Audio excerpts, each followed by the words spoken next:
well, not a lot of holiday cheer for stocks so far. It's been kind of a choppy session, or a month really, for trading of U.S. equities. Steve Leuthold is here with us for his outlook for the new year. He is chairman of Leuthold Weeden Research, manager of the $6 billion Leuthold Core Fund, I should say. And Steve, great to have you back on the program.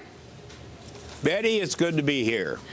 Okay, so last time you were on, Steve, back in October, you expected essentially a Santa Claus rally, that we would see some gains in November and December. Now, we're up. I checked, we are up, but it's been quite choppy. Oh, it's been a tough market moving sideways here, and we're still about 100 points away on the S&P, below what our original year-end objective was.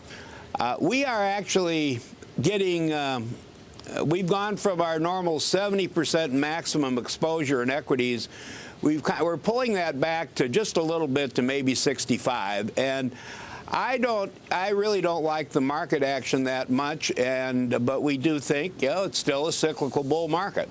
Right, because, well, how does that match then, Steve? Because you're pulling back a little bit on your stock exposure, but you do still see a bull market, and you still see the S&P going up to possibly a peak of 1,300 to 1,350 on the S&P next year.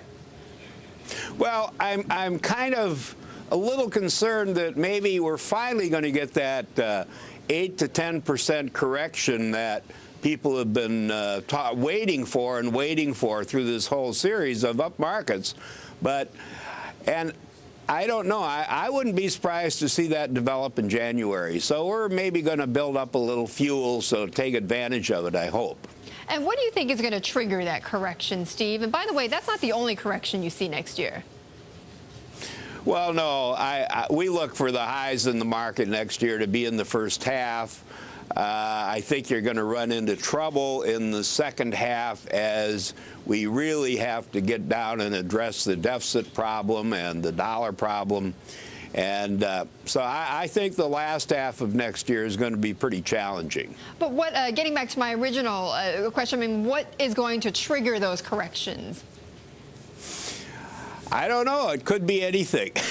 Try to tell the market what's going to cause it to move down short term is kind of a futile thing. We look at the overextension of it. We look at the valuations. We look at the time sequence. And it seems to us that probably something like that finally is maybe overdue.